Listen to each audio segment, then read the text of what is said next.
धन्यमूर्ती सद्गुरुनाथ महाराज की जय।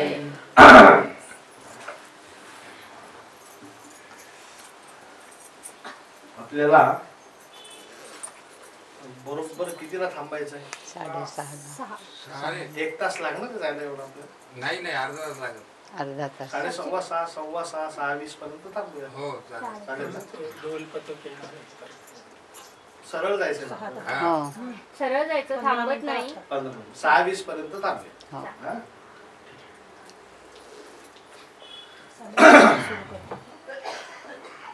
भगवंतांच्या 16,108 विवाहांची कथा आपण काल श्रवण केली. भगवंतांनी अत्यंत आनंदाने गृहस्थाश्रम सिद्ध केला. एक सुभाषित आहे, सानंदम सदनम सुताश्च सुधियः कांता मृदु भाषिणी इच्छाथोरधनं स्वयुश्चितिरते श्चाज्ञापरा सेवकाः आतिथ्यं शिवपूजनं प्रतिदिनं मिष्टान्नपानं गृहे साधो संगमुपासते हि सततं धन्यो गृहस्थाश्रमः. भगवंतांनी सर्व राण्यांबरोबर धन्य गृहस्थाश्रम केला. गृहस्थाश्रम हा कोणाचाही धन्य नसतो, तो धन्य करावा लागतो. संसार म्हटलं की भांड्याला भांडं लागतं. मनाविरुद्ध 4 गोष्टी संसारात होत असतात. सगळेच आपल्या विचाराने संसारातल्या घटना घडत नसतात. घरात जेवढ्या व्यक्ती तेवढ्या प्रवृत्ती असतात. प्रत्येकाच्या विचाराला योग्य न्याय देऊन वेळ प्रसंगी आपण कितीही हुशार असलो तरी आपल्या विचाराला बाजूला ठेवून संसार सिद्ध करावा लागतो.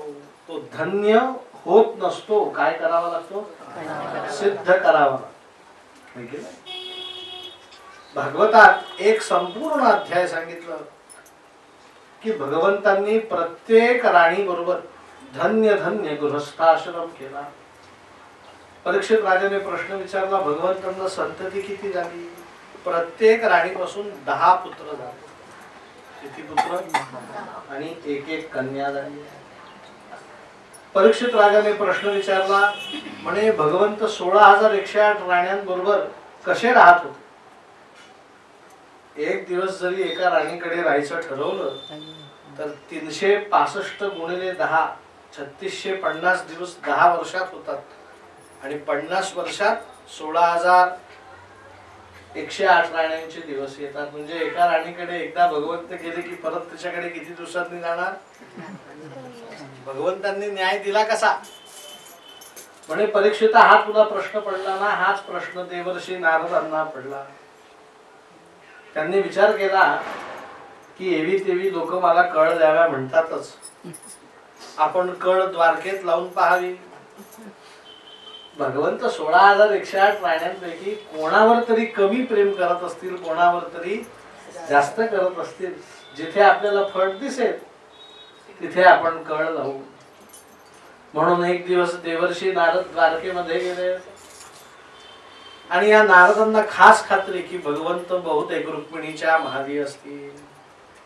म्हणून देवर्षी नारद खात्री करण्यासाठी गेले की भगवंताला रुक्मिणीच्या महालात पाहायचं, तिथून निघायचं, सगळीकडे कळ लावत फिरायचं, दिवसभर हाच का. आणि भगवंत रुक्मिणीच्या महाली गेले. रुक्मिणी देवींनी नारदांचं स्वागत केलं, पाद्यपूजा केली. नारदांना येण्याचं प्रयोजन विचारलं. नारदांनी सांगितलं भगवंतांचं दर्शन घ्यायचं. रुक्मिणी देवींनी सांगितलं भगवंत नुकतेच स्नानाला बसले. म्हणे हो का? मग स्नान करणाऱ्या भगवंतांचं दर्शन घेतो. चौकामध्ये नेलं तर अष्टलक्ष्मीं समवेत भगवंत स्नान करत होते. भगवंतांच्या स्नानाचं ते दिव्य रूप देवर्षी नारदांनी बघितलं आणि त्यांना आनंद झाला. चला, देव रुक्मिणीच्या महालात आहे हे निश्चित झालं. आता सत्यभामेकडे जाऊन काडी लावावी. म्हणून भगवती रुक्मिणी देवीला नमस्कार करून देवर्षी नारद सत्यभामेच्या महालात गेले. आता नारदांना बोलायला वेळ नाही. त्यांना पहिल्यांदा काय करायचे, कळ लावायची. सत्यभामा देवींनी सांगितलं, देवर्षी नारद आज माझ्याकडे कसं काय आगमन केलं? म्हणे तुमच्याशी मी नंतर बोलतो, आधी भगवंत कुठे आहेत मला सांगा. देवर्षी नारदांची अपेक्षा लगेच सत्यभामा देवी डोळ्याला पदर लावतील. अहो हे 4 दिवस झाले आलेलेच नाही, तुम्हाला काय सांगायचं की आपण तिथून ती दोरी पकडायची आणि सुतावरून स्वर्ग. पण सत्यभामा देवींच्या चेहऱ्यावरती आनंद दिसत होता. म्हणे भगवंतांचं दर्शन घ्यायचंय का? इतक्यात भगवंतांचं स्नान झालेलं आहे. आता भगवंत पितांबर नेसतात. काय नेसतात? देवर्षी नारद आश्चर्यचकित झालेत. म्हणे कुठे नेसतात? रुक्मिणी देवींच्या महालात स्नान करणाऱ्या भगवंताला पाहून देवर्षी नारद सत्यभामेकडे आले. पितांबर नेसण्याची वार्ता मिळाली. आतल्या खोलीत जाऊन पाहतात तर काय, भगवंतांचं अंग उन्हामध्ये वाळवलेलं होतं आणि भगवंत आता दिव्य असा पितांबर नेसत होते. भगवंतांनी विचारलं, देवर्षी नारदा 2 मिनिटं थांबायला वेळ नाही, मी पितांबर नेसतोय. नाही नाही म्हणे, देवा तुमचे चरण स्पर्श मला करायचे होते म्हणून मी आलो, मला जायची घाई आहे. तिथून ते निसटले आणि सरळ आले जांबवतीच्या महालात. जांबवतीने स्वागत केलं. देवर्षी नारदांनी सांगितलं, भगवंत कुठे आहेत? म्हणे इतक्यात त्यांनी पितांबर नेसलंय, संध्येला प्रारंभ केलाय.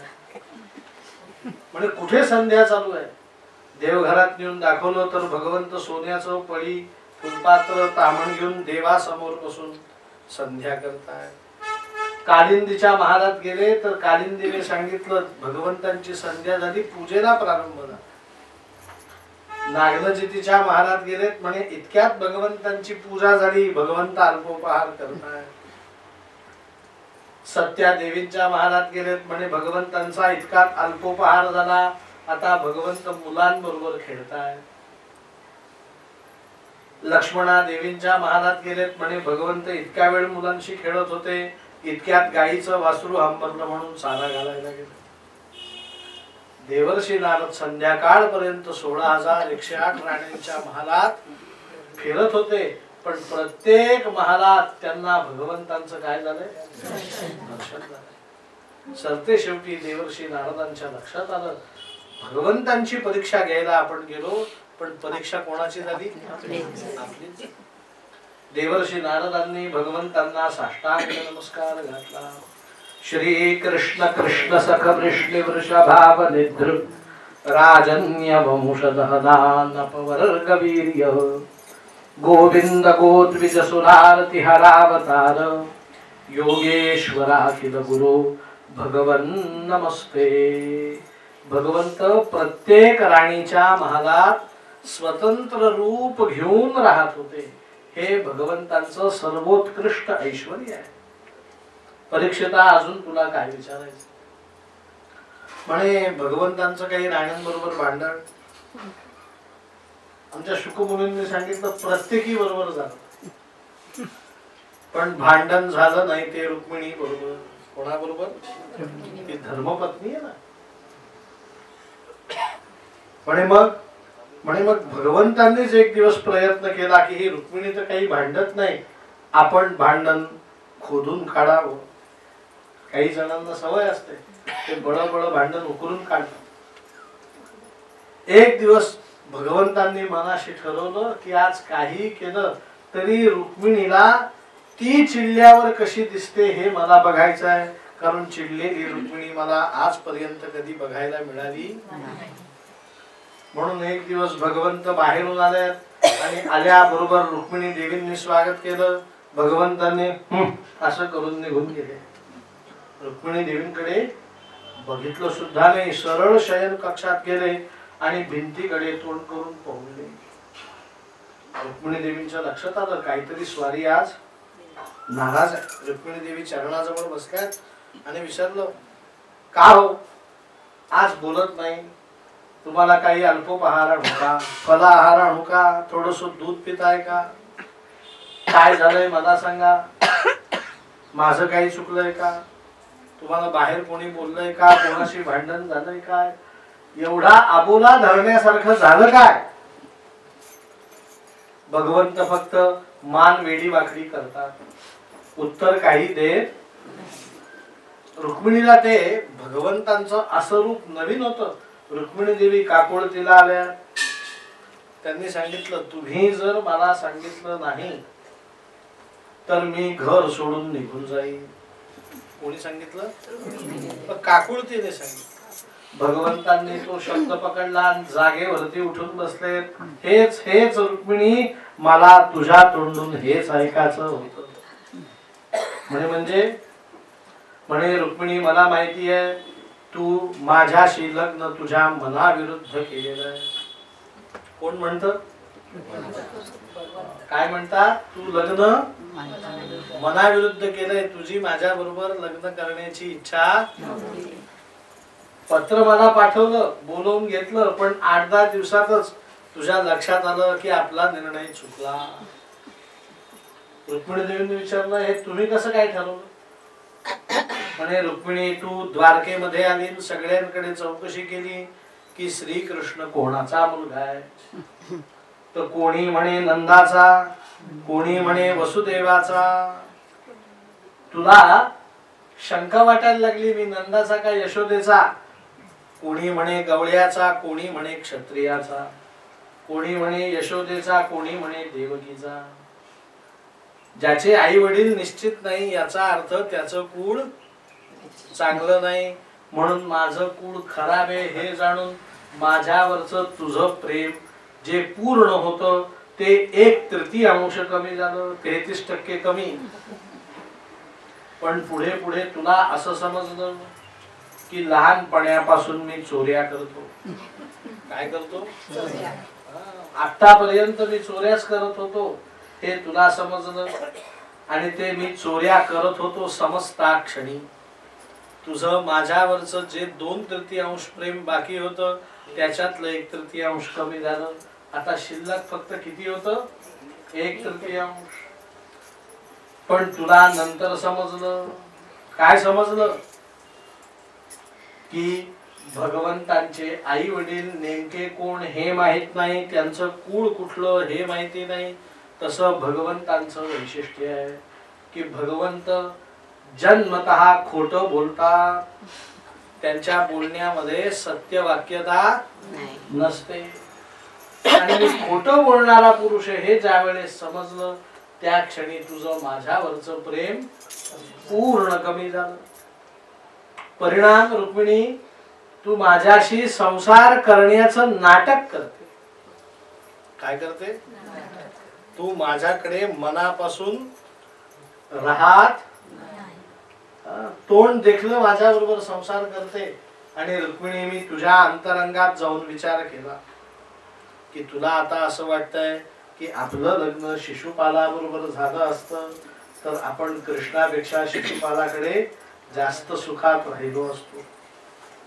पण रुक्मिणी, आहेत माझ्यात हे 3 दुर्गुण जे तुला दिसतायत ते मी ना कबूल करत, पण मी मोठ्या मनाचा आहे. तू अजून मला फक्त स्पष्ट सांग की माझ्याकडनं चूक घडली, मी शिशुपाला बरोबर विवाह करायला पाहिजे होता. तुला आत्ता रथात बसवतो आणि शिशुपालाकडे नेऊन सोडतो.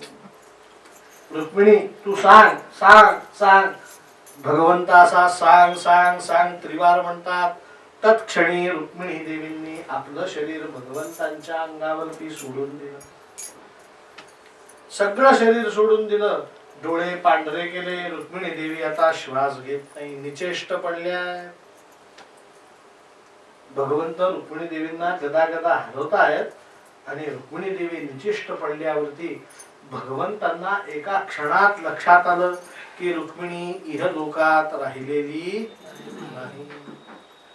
भगवंत तिच्या छातीवरती डोकं ठेवून रडतात. अगं रुक्मिणी, अगं वेडे, तुझी चेष्टा केली, तू रागवावी म्हणून मी ही लीला केली. तू आजपर्यंत कधी माझ्यावर रागवली नाहीस, कधी चिडली नाहीस, कधी भांडली नाहीस. आज तू रागवावं, चिडावं, भांडावं म्हणून मी ही लीला केली. अगं रुक्मिणी, तुला हे सगळं खरं वाटलं का? मी तुझी चेष्टा करत होतो, पण त्या चेष्टेच्या भरात मी काय केलं?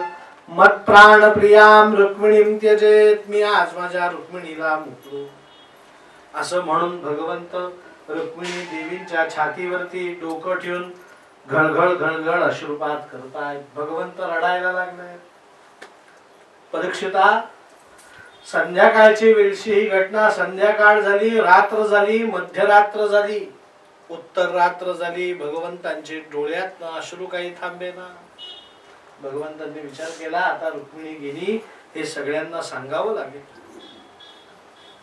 म्हणून भगवंत सेवकांना हाक मारण्यासाठी म्हणून उठले आणि उठताना रुक्मिणीचा चेहरा कुरवाळला आणि सांगितलं, वेडे, थोडीशी चेष्टा सहन झाली नाही, एवढ्या चेष्टेसाठी तू प्राण त्यागलेस आणि तू प्राण त्यागलेस असं म्हणून भगवंतांनी परत रडायला सुरुवात केली.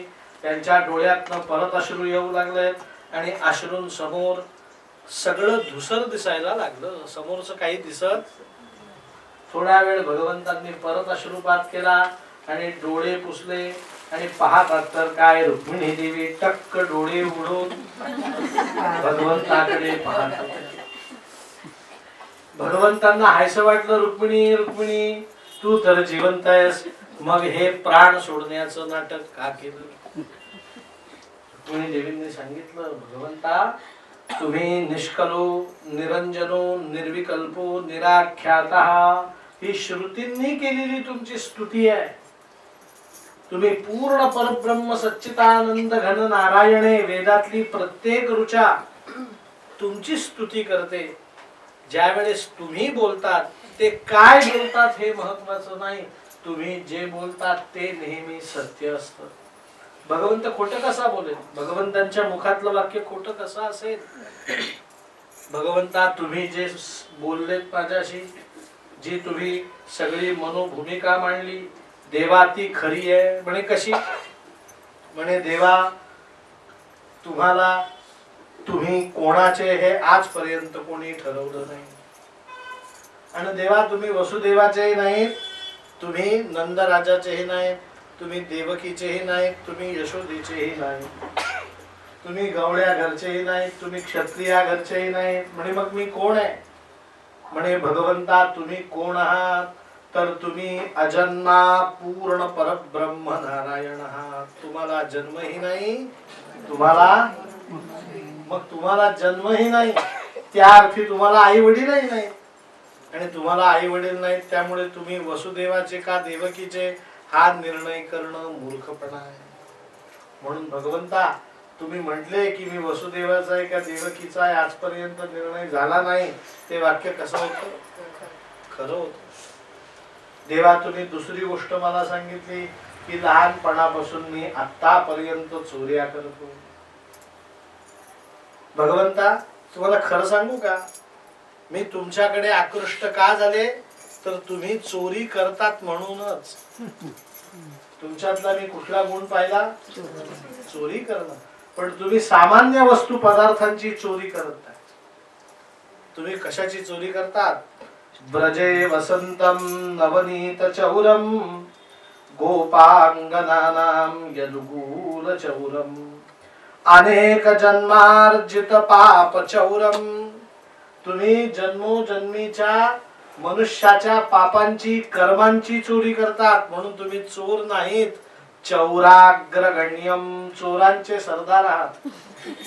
पुरुषं नमामि चौराग्रगण्यम सगळ्या चोरांचे अग्रणी प्रमुख तुम्ही आहात.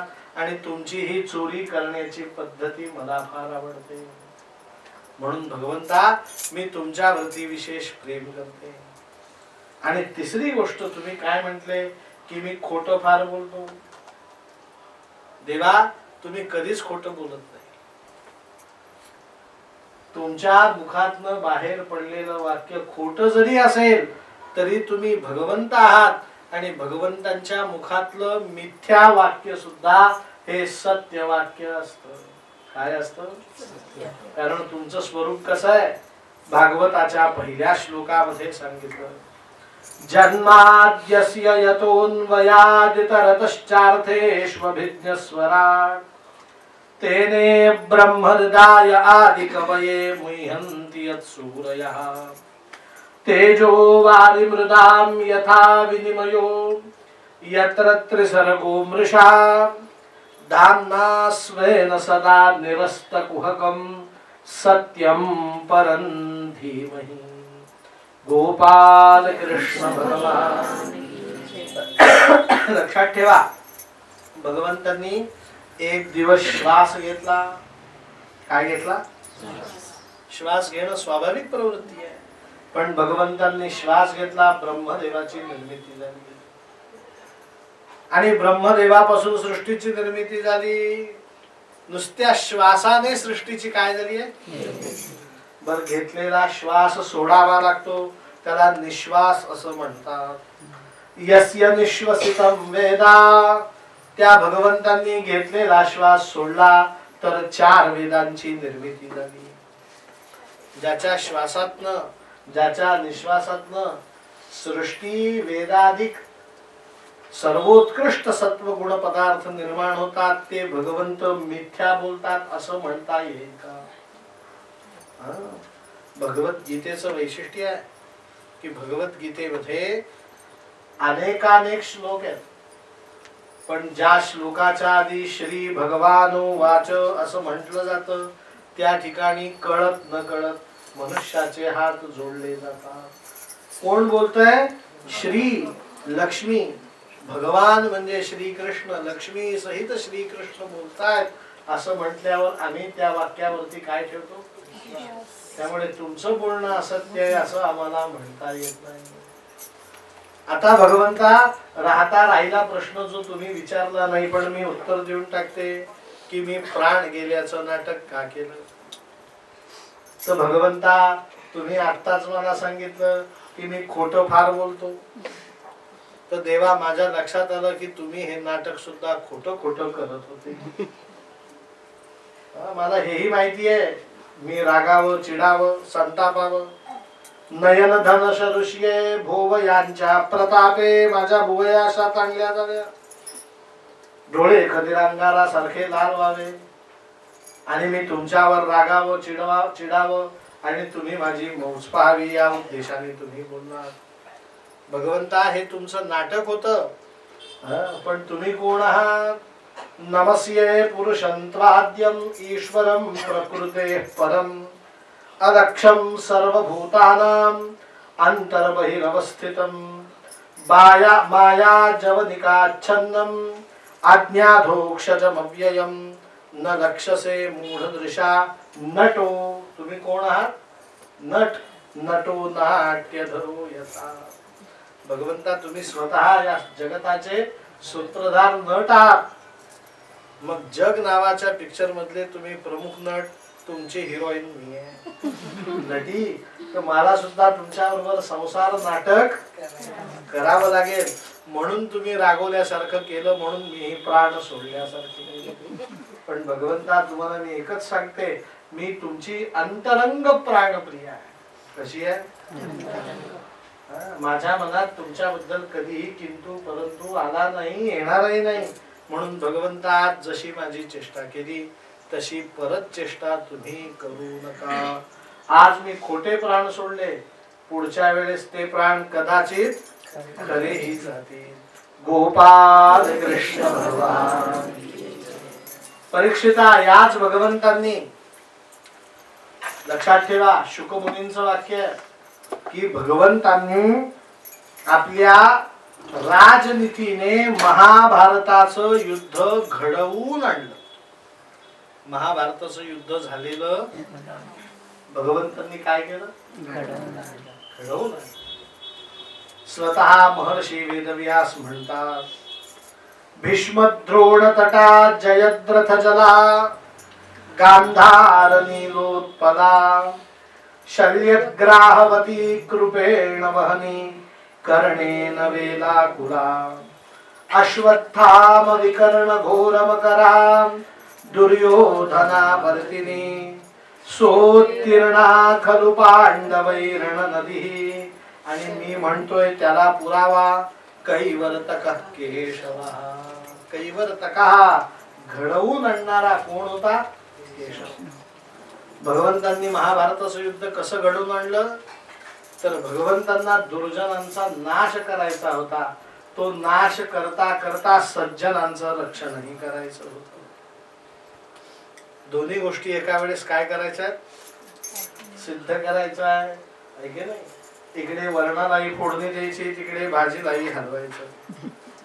तिकडच्या तिसऱ्या गॅसवरती ठेवलेलं दूध ओतू घेत जाता कामा नये. सगळीकडे एका वेळेस काय करायचंय?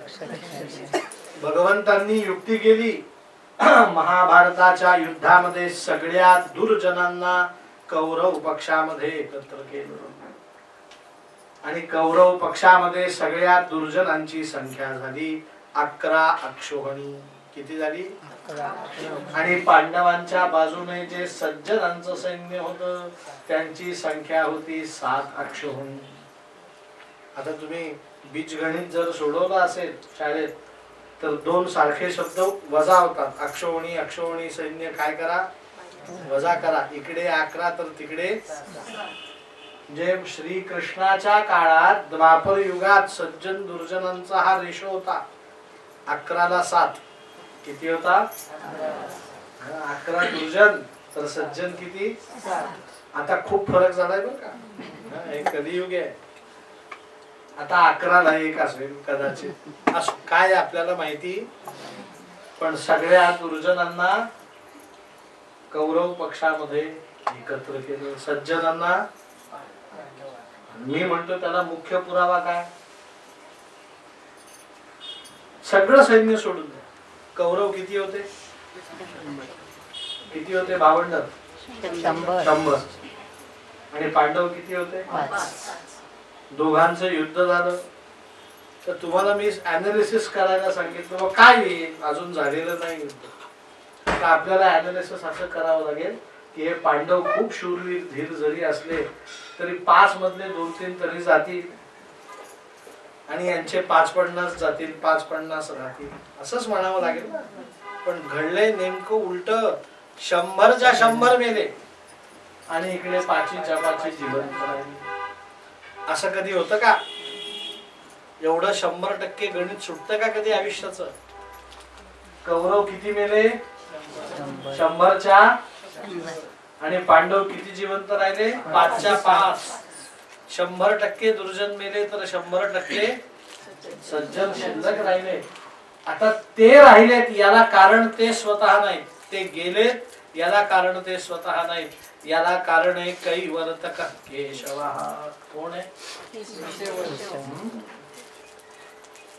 सहज सांगतो. मध्वाचार्य नावाचे दक्षिण भारतात भक्तीचे आचार्य होऊन गेले. त्यांनी सांगितलं कौरवांनी चुकीची एकादशी केली. कशी एकादशी? पहिली दुसरी असते की नाही एकादशी, तिथे गडबड केली, जी करायला नको ती केली. परिणाम चुकीच्या एकादशीच्या व्रताच्या प्रभावाने ते अल्पायुषी झाले. आणि पांडवांनी भागवत एकादशी केली, जी तुम्ही आम्ही करतो. जो एकादशी व्रत करतो तो दीर्घायुषी होतो. काय होतो? हेही त्याला एक कारण आहे. पण हे सगळा करता करविता कोण होता? नारायण. महाभारताचं युद्ध संपलं, पांडवांचा राज्याभिषेक झाला. एक दिवस भगवंताला जेवायला बोलवलं आणि जेवता जेवता रुक्मिणी खीर वाढण्यासाठी आली आणि 5 पांडव भगवंत जेवायला बसले. रुक्मिणी म्हणतीये, काही कोणाचं म्हणणं नाही बरं का, सगळे मुकट्याने जेवतायत. प्रायशः बोलायला बाई सुरुवात करते, गडबड कुठून होते. आणि ती एखादं वाक्य असं सूत्र म्हणतात की नाही, सूत्रात्मक सोडते की सगळं घरदार पेटायला प्रारंभ होतो. रुक्मिणी आपलं द्रौपदी म्हणतीये, मी केस मोकळे सोडले म्हणून हे घराबाहेर पडले आणि महाभारताचं युद्ध घडलं. मी जर घरात अकांड तांडव केला नसता तर आमचे हे पांडव युद्धाला कधी प्रेरित झाले नसते. आणि मी प्रेरित केलं म्हणून बघा आज सुखाने सगळं राज्य मिळालंय. महाभारताच्या युद्धाला खरं कारण कोण आहे? मी. माझ्यामुळे पांडव तुम्ही युद्ध जिंकले. म्हणजे महाभारताचं युद्ध जिंकल्याचं श्रेय कोण घेतं? हे युधिष्ठिराने ऐकलं. पुरी खिरीतच बुडवलेली होती, ती तशीच टाकली. काय म्हणते द्रौपदी, तुझ्यामुळे युद्ध जिंकलं? अगं युद्ध जिंकायला खरा कारण मी स्वतः धर्म आहे. आणि यतो धर्मस्ततो जय. जिथे धर्म असतो तिथे विजय असतो